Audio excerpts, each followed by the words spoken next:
তোকমা দানার 7 গুণ জেনে রাখো বাংলা হেলথ টিপস পয়েন্টের মাধ্যমে।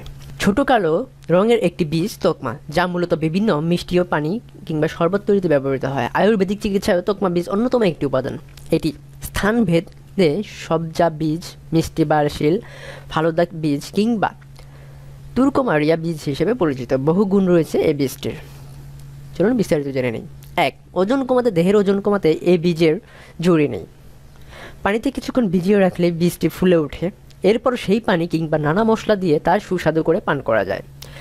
তোকমার ওমেগা 3 ফ্যাটি অ্যাসিড দেহের জন্য অত্যন্ত উপকারী। এছাড়া এর নানা উপাদান দেহের চর্বি কমাতে সহায়তা করে। এতে রয়েছে প্রচুর আঁশ বা বাড়তি ক্ষুধা দূর করে এবং পেট দীর্ঘক্ষণ পরিপূর্ণ থাকার অনুভূতি দেয়। 2. দেহের তাপ কমায়। তোকমা গরমকালে দেহের তাপমাত্রা কমাতে সহায়তা করে, আর এই কারণেই গরম আবহাওয়ায় দেশগুলিতে বহু মানুষ তোকমার শরবত পান করে।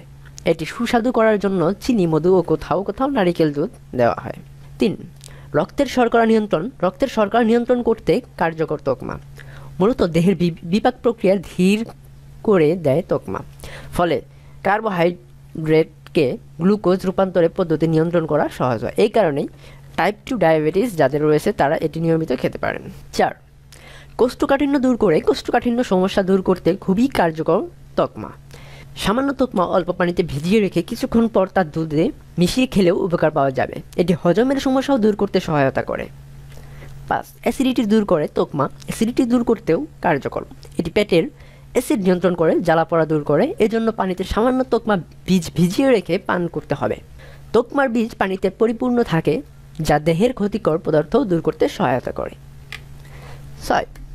সুস্থ ত্বক ও চুলের নানা সমস্যার তোকমা ব্যবহার করা যায়। এজন্য কিছু তোকমা বীজ গুঁড়ো করে তা নারিকেল তেলের সঙ্গে মাখিয়ে ত্বকে লাগাতে হয়। এটি নানা চর্মরোগ নিরাময়ের কাজ করে। এটি একজিমা ও সোরিয়াসিস নিরাময়েও কার্যকর। সুস্থ চুলের জন্য এটি নিয়মিত খাওয়া যেতে পারে। 7. ঠান্ডার সমস্যায় তোকমা বীজে রয়েছে ঠান্ডা প্রতিরোধী উপাদান। এটি আপনার দেহকে ঠান্ডার বিরুদ্ধে প্রতিরোধ ক্ষমতা করতে সহায়তা করবে। সর্দি কাশি থেকে দূরে থাকতে চাইলে তাই নিয়মিত তোকমা খাওয়ার যেতে পারে। সতর্কতা: গর্ভবতী নারীদের দেহের ইস্ট্রোজেন হরমোনের মাত্রা কমিয়ে দিতে পারে তোকমা, তাই গর্ভবতী নারী ও শিশুদের তোকমা খাওয়া উচিত নয়। ভালোভাবে পানিতে গুলিয়ে না খেলে এটি পেটে ফুলে যেতে পারে। এতে মারাত্মক পার্শ্ব প্রতিক্রিয়াও হতে পারে, এমনকি শিশুদের শ্বাসরোধও হতে পারে। ধন্যবাদ ভিডিওটি দেখার জন্য। ভালো লাগলে লাইক, শেয়ার, কমেন্ট করতে ভুলবেন না। আপনার মতামত থাকলে কমেন্টস বক্সে জানান। ধন্যবাদ আমাদের সাথে থাকার জন্য, আমাদের ভিডিওটি দেখার জন্য।